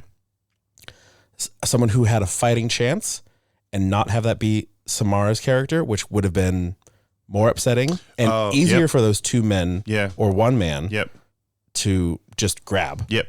The fact that Jason Segel had the tiniest little fighting chance and that it isn't played for laughs. It's played for, I'm comfortable. Are we doing this? Is this what we're doing? Is that what, are we going? We're really going to go there? Oh, we're not going to go there. Oh, thank God. I will concede Dan's recovery from almost being raped is played for love. I will admit that he is expected to bounce back and just go back to the rest of the funny movie, the funny killy movie, remarkably quickly. Yeah. Rather than having to spend a long time in a ball on the floor. Yeah. I get that. I think the other thing I would say is that at no point did I believe the movie was going to do this. I know. I did not either. I think that helped me a little. I have to say, I found it very uncomfortable. I'm not saying I was sitting there being like, this is great. This is so good for the plot. It was uncomfortable. I never once believed they were going to go through with it because that movie would never success. Never success. Would never succeed. Could not be the comedy thriller it was purporting to be if it included a sexual assault scene. So I think the whole time I was like, well, they're not going to do it. How are they going to find a way to pivot away from this last minute? I think that helped me a little. Yeah. At no point did I think that it was actually going to happen. Not with anything we'd seen up until then. Again, I think the threat of it and the tension of, oh my God, what? What? Really? Oh. Are we? No? Thank God. Yeah.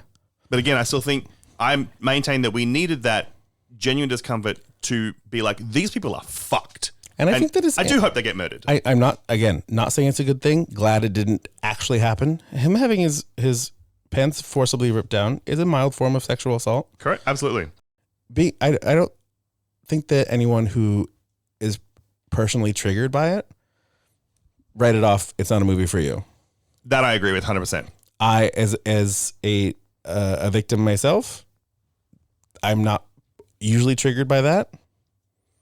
It bothers me, and it's not fair to say. It's completely gendered and fucked. It bothers me a lot more when it happens to women, and it happens to women a lot more on camera. Yes, I agree. And I don't like that. It makes me, even again, when it's implied or off camera things, but whatever. I do feel like those are things, that's possibly one thing you should definitely know going into this. I agree. Is there, there's some sort of parent watch group. We've talked about a website like this before. Like one very similar to like, Does the Dog Die? Yeah. And there are other ones like, what are the triggers in this? We try to say them in the beginning of our episodes now. Yeah. But there are websites you can check, I believe. Yeah. But I mean, that has to be. I agree. I think something you should, you're going to have to check. Yeah. And I'm happy for us to be like, by the way, this is in here. And look, again, I know I had a lot to say about it. Could that scene have ended sooner? Yes. Was the scene necessary? No. No, because everything I said that... Oh, wait. I agree with you that it makes them worse people because they are all murderers. That I get it. Something similar. Could something else have been done? Yeah. Or could the threat have been made, but not quite almost carried out to... You know what I mean? Yeah. Getting up to the precipice of rape. Yeah, because the scene breaks down because in the ensuing fight, Dan knocks the board that was covering the poster of the one and only film he ever made that was apparently critically acclaimed, but he's not ever reached that level of success. And Pete sees it and goes, wait, why do you have that poster on your wall? Oh, I directed it. Oh, I love that movie. That could have happened sooner. He was on that table for an uncomfortably long period of time. So take everything I said with a grain of salt because there are certain things about the scene that could have been handled better. And there are certain, like this whole scene, it could make someone be like, movie's not for me. It could make someone walk out. Walk out. Yep. We're really all over the place. We really are. But I've been thinking about this since we saw the movie, and I saw so many reviews only talking about that scene. Mm-hmm. Maybe the counter argument to my argument that this scene wasn't played for comedy, the whole movie is played for comedy, then maybe that scene doesn't belong in that movie. If they had drawn the circle and wrestled, and then he leaves the circle and runs away, he's like, oh, you left the circle, well, you lose. Boom, you see the poster. He could have been like, oh, the poster.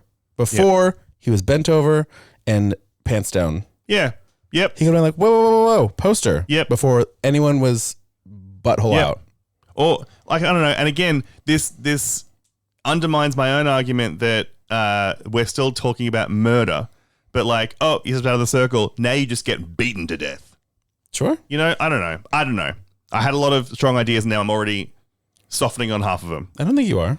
I don't think you are. Okay, great. I think we're mapping out ways that we can still make them bad people without getting too close. Doing this. Yeah. We're now at 2 hours. Hooray. And it's 3:46 a.m. Hooray. Should we do the Cheetah Raid? Creed Read Part 2? Yeah. We did a Creed, a Cheat, now we're doing a Creed, then we got a Cheat. Creed. Oh my God. Creed a Cheat. Dan tricks Todd into freeing him to use the bathroom. Oh, they're tied back up and left down in the basement. Yep. Dan tricks Todd into freeing him to use the bathroom, but knocks him out and flees. Lisa soon follows and retrieves the boat key as the fugitives hunt for the couple outside. Dan intervenes when Lisa is held at gunpoint by Todd and they brutally subdue him, hiding in a closet when Pete and Allegra return. Determined to save Lisa, Dan overpowers Pete and the couple attempt to escape but are recaptured. Pete prepares to kill Dan with a lawnmower, cutting off 2 of Dan's fingers in the process. They are interrupted by Michael, Dan's father, who was alerted by a neighbor and stole a nurse's car to reach the cabin. Disarming Pete and blowing Todd's head off, literally blowing it off, Michael is stabbed by Allegra and shoots her in the foot, urging Dan to run. As Pete fatally pushes Michael onto the lawnmower, the couple flee in the car, but soon crash, and Dan convinces Lisa to take the boat. That is such an action-packed sequence. The fact that his dad shows up, and then we get a flashback to why, because the neighbor's been like, someone smashed your window. Yeah. I was going to the store, and then I went the back way. I like the back way. Oh my God. And it did 3 minutes later. And then I was getting some milk. Very funny the way very funny flashback, flash forward. Haha, old people tell stories very long. Yep. It's gonna be me when I'm old. That was me in this episode just before. So fucking we're already there. I tied an onion to my belt, which was the style at the time. You go from, I wouldn't say 0 to 100. You go from like 40 to 100. Yep. We're like, okay, things are moving. We're fighting. Things are blah blah blah. And then it's weird because I do want to call it fight choreography, but it's a different. It's not like boom boom boom boom boom boom boom. Yep. It's a lot of stunts. Yes. And a lot of it is fight choreography, but it's not John Wick. It does not represent these everyday people or crims and a film director and an actress as martial arts experts. No, it's very sloppy and very funny because it looks fucking real sometimes. Yes. Yeah. So when it's very clumsy. When Dan pivots to, I'm going to survive this no matter what, and he kicks the pool ball out of the pool table pocket into his lap, and then does the I need to go to the bathroom thing, where he then puts the pool ball in his sock so he can smack Todd in the head. Yep. Great. Yep. Love it. And then what else is the violence in this? This is where we get to my favorite line of the movie. Fucking die, you cooked cunt. Because Lisa stabs Todd with every knife in the knife. So she runs to the kitchen, grabs a knife, runs back over and stabs him. And he's like, whatever, and starts to get up. He's a very large man. He's a very large man. I can take a knife. So she runs back to the kitchen to the knife block and then grabs the knife block and gingerly walks it over to him and then just pulls out knives one at a time. Bang, bang, bang. And then finally ends with the last knife. Die, you cooked cunt. It doesn't work. Doesn't kill him. I think that subdues him. It subdues him, but I think there's still... No, because Dan's got to get the statue into the back of his head first. Oh, I think that's when he hauls her up on his shoulders and runs at the beam to knock her out. Mm-hmm. And then, he gets knocked in the back of the head with the statue. We watched her, come over with a knife block, just... The way she was walking, it's so weird. Yeah. And she's also been injured and tied up. Yes. Yeah. And then we think he's dead. When they get the last... Shove the wings of an eagle. The wings of an eagle statuette into the back of his head.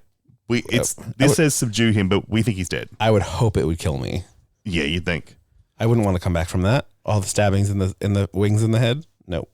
Then everyone's outside screaming at each other. They're trying to get in the car. They're trying to sneak around to get into different cars, find the keys to this and blah, blah, blah, blah, blah. Have to go back in the house, get the boat keys. Yep. That's when we get the one shot that there's a body standing behind Lisa and the camera just reveals someone standing behind her and it's Todd, who's still alive. That was a genuine, oh, God. Yeah. And I'm like, oh, horror, you say. But then later in the movie, Dan gets to do it to Allegra. Anyway. Oh, fucking. So they're going to drag him. So Pete tries to drag Dan by over to a lawnmower, an upside down lawnmower, and press his face into it. Yeah, he's like, oh, you know a way I've never killed anyone before? Lawnmower to the face. Yep. Come right over here. And then he gets T-boned by Dan's dad in the car that he stole from the nurse at the nursing home. He gets gale weathered. Yeah, he does. Yes, he does. Oh, that's another thing. Timothy Oliphant, Samara Weaving, Scream and Scream. Scream and Scream. Yeah. I love Scream. And then it's his dad that... So Todd has Lisa, knifed to the neck. Mm-hmm. The famous, you can't shoot me, you might hit them instead. And the dad is just has won so many awards in the military. Yep. Is never you fucking mind. And while he's still mid-sentence, just goes kablamo. Mm-hmm. Misses Lisa entirely. Mm-hmm. His head, gone. There's just an open neck. Spurting blood. Like crazy gone. Yep. In a way that's both alarming, funny, and absolutely impressive from a special effects standpoint. Oh, it looks great. It looks absolutely disgusting. It looks so real. Stupendous. Yeah. But then he is stabbed by Juliette Lewis's character. He shoots her in the foot. Yep. Oh. And then unfortunately, the dad ends up dying on the lawnmower. As he's telling them to run. They immediately drive into a tree. Mm-hmm. And because Jeff shoots them, that's what takes her ear off. Oh. That's right. No, you're fine. You're fine. I'll just put this hair back. We'll cover it. Everything's fine. Oh, that's when he's determined to save the relationship now. I don't want to lie to you anymore. You look fucked. You look absolutely insane. Your ear's fucked and I hate it. And it's gross. It's gross. It's and gross. I just really want to be honest with you. And she's like, I love what you're doing, but now's not the time. Yeah, it's great. No. So then you can see them they're going to find a way to reconcile, which I didn't need in this movie. Mm-mm. By the time we get to here, I'm I still think that they should get divorced. By the time we get to here, I'm like, you know what? Fuck it. No. I think that they should be very good friends. I think they should get divorced, even by the end of this movie. I think they find their way back. All right. I hope they do. Yep. I still think they should get divorced. If they found a way to make it work, great for them. They should get divorced. Okay. Sure. I mean, you can call it even, I guess, if you both tried to kill each other. You both tried to kill each other. You both found the success you needed to not be miserable and resentful of your partners. Yeah.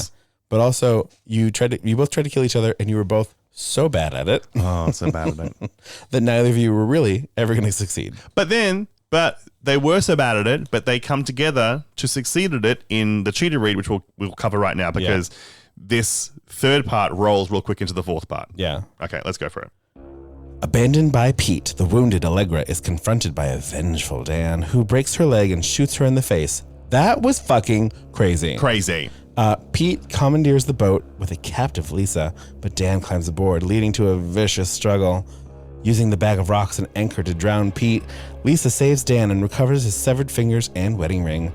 The couple reconciles, apologizing for planning to kill each other and agreeing to repair their marriage. Publicizing the story of their survival, they capitalize on their newfound fame as Dan directs Lisa in the straight-to-streaming movie adaptation, which is also very funny. Streaming's where it's at. Streaming's where you got to go. Streaming's where you got to go.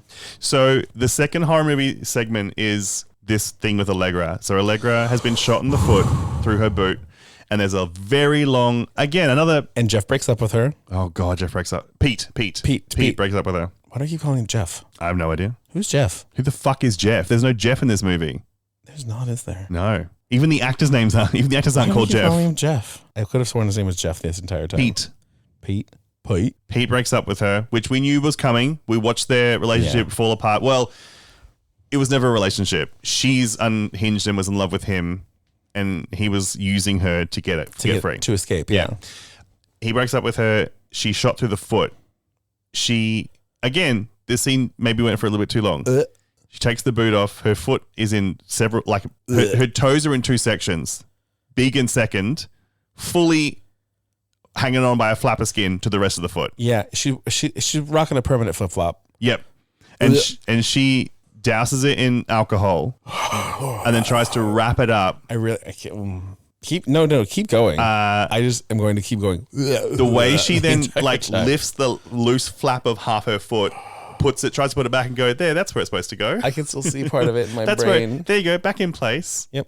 And wraps it up, and just as she's done wrapping it up, she takes that shit. I'm done. The camera cuts.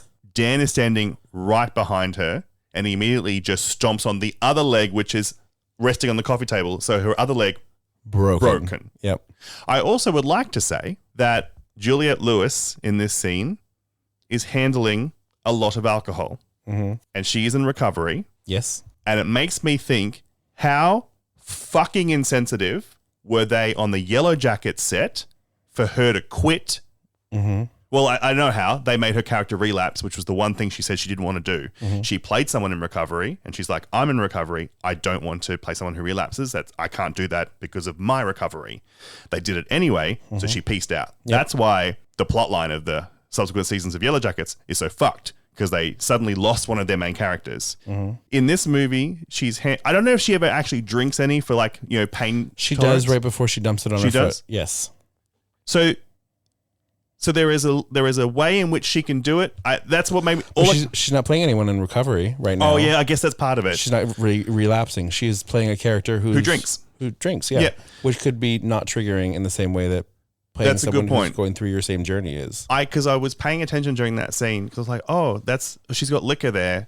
And I knew about the Yellow Jackets thing. And all I could think of the whole time was how insensitive must they have been on that other set. Her character on Yellow Jackets relapses on drugs, though, correct? Yes. Or drugs and liquor. Can't remember. But definitely drugs. Yeah, because Christina Ricci's character goes to be like, I'm going to do it all for you. I'm your friend. Yeah. It's definitely drugs. That could have been more of a trigger. Grape Fanta's revenge. It's coming out the other end? No, it's strangling me from the inside. Yeah, it's turning everything dry. There's a weird liquidy burp that won't move or come up. Yeah. It's horrid. Anyway, I just thought about that, and I think you're right. Maybe how the scene played out wasn't triggering to her, and to that I say good on the people on the film set for making her able to do that. Yeah. And then she dies. Because she shoots. And then she has a very good, very sympathetic, like wet eyes, kind of like, please, I'm so sorry. It's complete fake. I was under the spell. I was brainwashed. I see it now. Fuck you fucking poof, right through the head. Great stuff. And then Lisa got to the boat, but Pete got there to the boat as well. Dan hears Lisa scream. Of course he does, because it's Samara Weaving screaming in her yodel cadence. Great screams. He runs down to the boat, inadvertently jet skis for a while because he grabs the rope and it's just pulled into the water. I'm not sure how he could have got on that boat without being by the rotor, but whatever. If it wasn't an outboard motor, it was an inboard motor. Might be okay. I don't know what that means. So an outboard motor is the big bulky thing that tilts up that's on the back of the boat. Yeah. And that's the propellers right there. An inboard motor, the propellers might still be there, but they don't need to necessarily be there, I don't think. Okay. Or they could be twin ones either side, so you can still come up the middle. Okay. So, all right. Yeah. I don't know enough about boats. He gets into the boat. Lisa and Dan both get so severely fucked up in this fight that it almost looks like they might lose. to the movie's credit, because at this point, of course they're not going to fucking lose. Yeah. Of course they're not. So the fact that it even looked like they might was very impressive. I was like, oh, They've gotten so many concussions during this movie. so many concussions. Yeah. And then the bag of rocks telegraphed earlier in the movie that he was going to use to kill her gets him into the water. Yeah. And then he gets It's tied around his neck. Yeah. Ugh. And then Dan gets pulled down because the rope that's attached to him is attached to his shoe. And that's when Lisa decides to save his life instead. Which is a very sweet moment where he just says, like, is saying to her, go. It's live. go, it's fine. Yeah, it's fine. And It's then- fine. It's fine. And then she's like, no, fuck this. Nah. Finds her strength, pulls him up. And then she saved his fingers. And as fingers. as the cheetah read specifies, his severed fingers and the wedding ring are clearly visible in the little baggie. Yep. Which is another sweet moment. That's right. They're like, should we try and have another go at this? I don't know how we're going to process out this pain and trauma. And she's like, I have an idea. 6 months later, they've written it into a movie that she stars in. But this is the thing, because you can see them doing press immediately. Yep. There's news cameras at the house. They do interviews. They do a press tour. They have paparazzi following them, watching them recover from their injuries. And every time that they get away from all the cameras, they just kind of smirk to each other because they're working the media to make themselves successful. Yes. And they do this movie. There's one more spoiler. Is it the cameo? Yeah. Don't spoil the cameo. Don't say it at all? Don't spoil the cameo. Won't do it. I was going to say there's just a big cameo at the end that's great. Great. There is a fantastic Leave that cameo. for a surprise for people. We see, so there's now a straight to streaming movie version being made. She is playing herself. Someone else is playing Dan. Dan is directing the movie. Yeah. And this time, he's in control of his set. He's not a rundown, put upon, slovenly, failing director. Someone's like, can we just take it one more time? Can we do one more take? And he's like, no. And she, playing her character, has a long, giant, fake Ariana Grande ponytail and a leather jacket. And I like we were talking about before about the fight choreography. In this movie, she has mad kung fu skills. Yep. Which is hilarious. Hilarious. Dressed to the nines, tied to a chair in the basement. And now has an American accent. It's great. Boom. End of movie. End of movie. Loved it. So, with the exception of the one contentious scene that I do concede is contentious, even though I have thoughts about it, fantastic movie. It's dumb. It's dumb. It's real dumb. I had a great time. It's real dumb. But it's Samara Weaving, love. Jason Segel, love. Juliette Lewis, love. I don't think that there's anyone. I don't know the friend's name who dies first. Henry. But he was fine. I love Timothy. I love Juliet. I love Jason. I love Samara. Never seen Keith Jardine before. Love him. Had a great time. He was funny. But I think if you the four actors that we know the best, Samara Weaving, Jason Segel, Juliette Lewis, and Timothy Olyphant, are all doing what they do best. Yeah. So let me ask you this. I think we're done. Sure. Would Britney Spears survive in this film universe?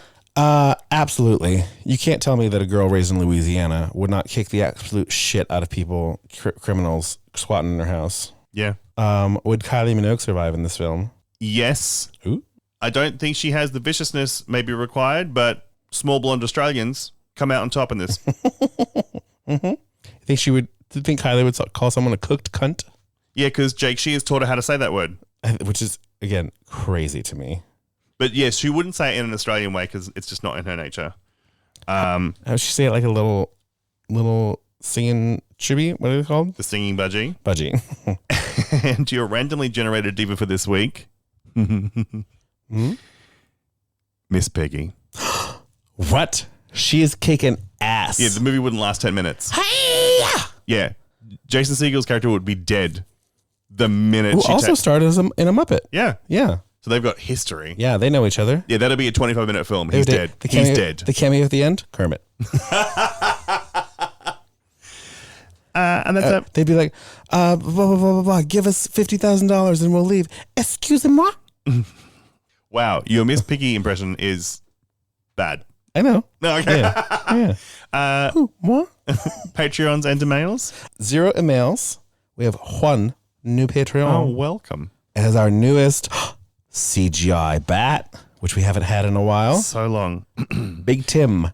CGI bat. CGI bat. Welcome, Big Tim. Welcome, Big Tim. Big Tim. Ooh. I like a Big Tim. Big Tim Tam. Big Tim Tam. Big Tim Tam. Thank you, Tam.